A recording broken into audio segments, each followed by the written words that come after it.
Oregon is currently one of the most progressive states in terms of what they allow dental assistants to do. I love hearing what's going on in Oregon because I hope it sets the tone for other states. The Local Anesthesia Function certificate, or LAF certificate in Oregon, was introduced last year, I believe in May of 2025. And since then, we've had already 162 LAF certificates issued. What I'm seeing is some mixed emotions, some mixed thoughts on how does this fit in the world of patient care.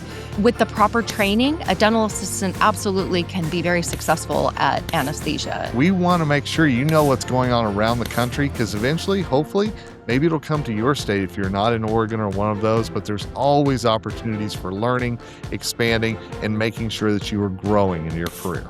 I love that we're having this conversation.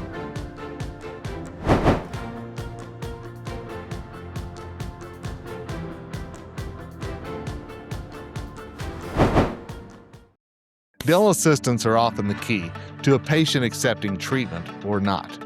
You're a key part of the patient journey, and so is Care Credit, a health and wellness credit card with flexible financing options so patients can pay over time for care they want or need, subject to credit approval.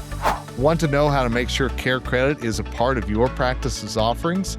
Email me at kevin@kevinspeaksdental.com and I'll make sure to help. That's kevin@kevinspeaksdental.com to make sure Care Credit is a part of your practice's offerings.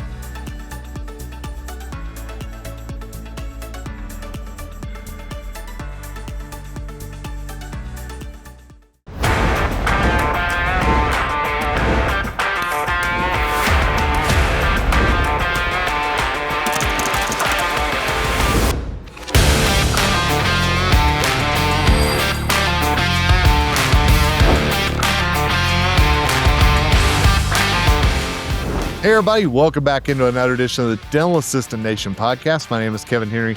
I am the founder of Dental Assistant Nation, and I'm so glad that you've joined us for this episode. I'm really excited what we're going to talk about today because we're kind of looking at what one state is doing to be a trailblazer and maybe how that can set the tone for dental assistants in other states moving forward as well. I've got a great panel with me today to talk about some great things that are happening in the state of Oregon, and I'm going to start off by saying hello to Tina Clarke. Tina, how are you today? Good morning, Kevin. I'm well, thank you. And thank you for inviting me on to be a part of this conversation.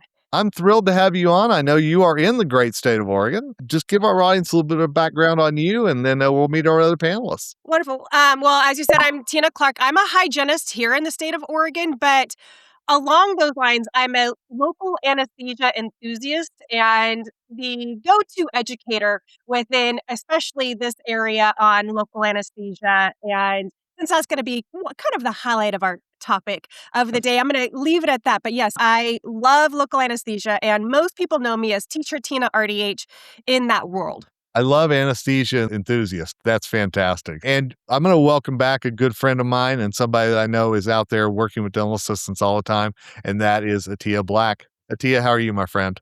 I am so good. Good to see you, Kevin. I always love when we get to have a conversation to support dental assistants. Thanks for having me. Absolutely. Always glad to work with the Dental Assisting National Board. Atia, I know you are part of that, so just tell our audience a little bit about you if you don't mind. Thank you. I'm the Director of Business Development at the Dental Assisting National Board. We certify and credential dental assistants across the nation, and it is a national certification. So we work closely with some states that want us and our certifications to apply to their state, as well as allowing their dental assistants to be credentialed nationwide. And so that's why we're here to talk about how we support Oregon and their credentials and how we continue to help dental assistants across the nation grow and become better at their jobs. Which is exciting. It's what we all want. So that's fantastic. And also with Dental Assisting National Board, Tony Garcia. Tony, it's good to see you. How are you? I'm doing well, Kevin. Thanks for having me. Glad to have you on. I'd love for audience to just know a little bit about you, and then we're going to dive into the topic. Yep, sounds good. Again, my name is Tony Garcia. I'm the relationships manager for Danby and the Dale Foundation. One of my roles or responsibilities is the liaison to the Oregon Board of Dentistry. So I issue all of the Oregon State Dental Assisting certificates. So I know about as much as you can know about them. which is why we've got you on here, my friend. We've kind of teased that we're talking about Oregon, we're talking about anesthesia. So, Tony, kind of pull this all together for us. Why are we all here today? And what is really special about what's going on in the state of Oregon with this? Yeah, so I'm really happy to be on this call to be a part of this because specifically the Local Anesthesia Function certificate, or LAF certificate in Oregon, was introduced last year, I believe in May of 2025. And since then, we've had already 162 LAF certificates issued. So there is a huge interest and a growing interest in the state of Oregon for earning the certificate and kind of adding to the roles of dental assistants, adding to their responsibilities, really increasing the workforce that way. And you mentioned that you've been working with the Oregon Board of Dentistry. How does something like this come about? And what is that communication like to make sure the dental assistants can actually earn the certification? So what we like to do at Danby specifically is put as much information out there as possible. Oregon is one of those states that is a little bit more complex in the requirements of earning certificates. So what we try to do at Danby through our website, through our client service team, through myself, is put as much information about how to earn those certificates out there. So from our website, it's a great resource. You can find the exact pathways, what are the requirements, the educational requirements to earn the certificates. So we try to make it as easy as possible. And Tina, as you mentioned, you're right there in the heart of this in Oregon. Tell me what you're seeing and maybe what are some myths that need to be busted about this? What I'm seeing is some mixed emotions, some mixed thoughts on how does this fit in the world of patient care. And I will say that the dental offices that have embraced this advanced skill set in the office, that they are actually able to provide a more in-depth comprehensive care to their patient. It allows the doctor to continue on finishing up with treatment with the previous patient while the next patient is being prepared.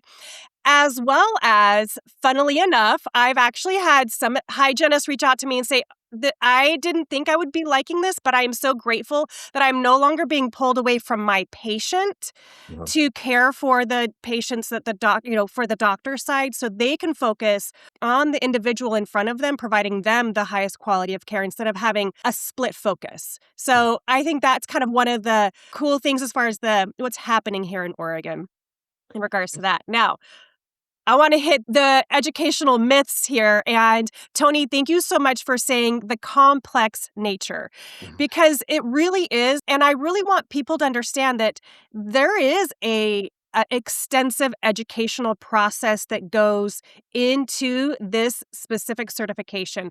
And Atia and Tony, I think you guys can talk about the steps to become an expanded function dental assistant, because that's the first step that has to happen for everybody.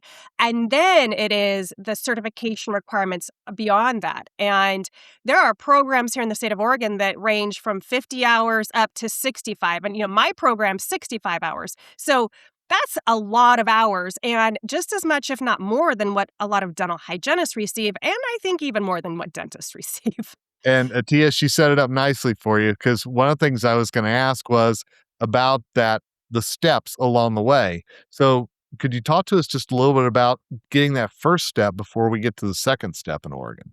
Kevin, I think you mentioned earlier, Oregon is currently one of the most progressive states in terms of what they allow dental assistants to do. Expanded functions is a big topic lately in the industry, and different types of expanded functions and what that looks like. So in Oregon, they have had expanded function dental assistants for many years, and it's nice to see that they're having proper training and education that's needed from people like Tina, who are giving them the information and knowledge that they need so that they can continue to grow but be confident in their role and what they're doing. So as an expanded function dental assistant becomes certified, there's different education that they need to take, didactic learning and training. There's also additional hands-on training and education that they need. And then on top of that, they need to pass some type of exam. And all of those requirements come into play with being certified and being allowed to do those additional functions. So they're very organized, very prepared, very ready to go and take care of patients. And like Tina mentioned, it is a little bit, let's say, scary sometimes, because often we hear from dentists as we're out in the industry and at conferences, they're apprehensive to allow their dental assistants to do additional functions. Yeah. And I think once they, at least from the ones that I've talked to, once they start to allow their dental assistants to do it, they see, wow, I think my dental assistant's better at that than I actually am. And that comes, in my opinion, from them being passionate about their job. They love what they do. They want opportunities to grow. And so being allowed the opportunity to be an expanded function dental assistant in Oregon is something that I think has grown quite a bit and the industry values. And then on top of that, once they get that expanded functions, they have other opportunities on top of that Yeah. to be able to grow and become anesthesia certified, et cetera. So I love that we're having this conversation. Well, Atia, Tony, let me ask you a question, and certainly whoever wants to take it first, please do. Because I have a feeling a lot of other states are looking at what other states are doing to see, oh, is that something we should be doing in our state, or is that something that would make sense for our dental assistants? So, do you see what is going on in Oregon right now as something that could carve a pathway in other states for dental assistants to have additional opportunities as well? Yeah, I'll start and then I'll pass it over to Atia. We've kind of been on the road as of late, going to several different conferences. So we have seen some of that interest of, we've seen Oregon doing this. How can we do this? Obviously, every state is different in what their laws are, what the regulations are. I think eventually, let's hope that all states want to open this up. If you see the benefit, like Tina's mentioned about the hygienist that was like, this is so much nicer because now I'm not pulled away from my patient, and seeing the value of workflows and efficiencies within the practice. And with the proper training, a dental assistant absolutely can be very successful at anesthesia, and how that really impacts the practice and the patient experience as well. So, Tina, I've got to ask you, you mentioned that aha moment for that dental hygienist. What are some of the aha moments you've seen for the assistants you've been working with as they start to gain toward this end goal? Well, I would say more than anything would be professional satisfaction is what I'm hearing a lot from the assistants who are like, I will get emails like, I just anesthetized for an extraction and it was awesome. The patient was profoundly numb and we were able to do this work effectively. And the patient said it was the best injection they ever received. And they're like, they're in love with their career again. They're invigorated. The burnout feeling, the feelings of just being pulled too thin, it just gives them an opportunity to say, okay, well, how about I can roll this in and add this into my scope of practice of patient care and allow somebody else to take on a different role within the office. And it has been a blessing in that regards for sure. I'm really glad you mentioned that about the burnout, because I think it's always about constant learning and constant opportunities. And whenever we first started talking about, should we do a podcast on this? Honestly, that was the thing I was most excited about, was making sure that people saw there are other opportunities to expand their career. Maybe they don't live in Oregon, but maybe they're in other states. There's always opportunities to expand the career. And it's about knowing what you can do in your state legally, and then making sure that you have the support of the dentist or whatever that might be to pursue those goals. Absolutely. Absolutely. And when you're able to know that you can provide the highest quality of care to your patient, then when you get to go home at night, it just makes everything else like you're like, oh, I don't mind going out and pulling the weeds in the yard and those types of things because you've had such a great day at work. You're like, those mundane things just don't seem so bad. I love hearing what's going on in Oregon, because I hope, yes, it sets the tone for other states, but I also hope other assistants are listening to this, even if you are on the other coast and you start thinking about the opportunities that are available for you. It may not be anesthesia, but still the other opportunities that are available. And Atia, I've got to ask, if an assistant's listening to this in Connecticut or Maine or wherever they might be, where do they find out what opportunities are available to them? What would you suggest is the best way to make that happen? One place that's a really great resource, Tony mentioned it already, is the Danby website. And if you go to danby.org and go to the state requirements. It's a tab up at the top. It's going to pull up the map of the US, and it has a drop down where you can put your state. Maybe you're considering moving to a different state and want to know if you can do certain functions in that state. Go check it out, see what's available. It also will give you resources on where to go if you need additional training or additional certifications. So our website is always a great resource for anything you need to know about state requirements for dental assisting. I always bang the drum for danby.org. Those meet state requirements are so important. And if you ever hear me talk, you will hear that. It's a great thing. It's in the show notes. It's going to be very easy to find. Tia, Tony, I want to make sure if people want to get a hold of you personally to ask a question or just get more information, is it best to email you, or what's the best way to kind of dig in a little bit deeper, maybe even on the Oregon conversation? Yeah, specifically for me, if you're a dental assistant or someone in Oregon and you've got questions about those certificates, we've kind of got almost a separate email specifically for you. It's vipservice@danby.org. So that's VIP, the word service, at danb.org.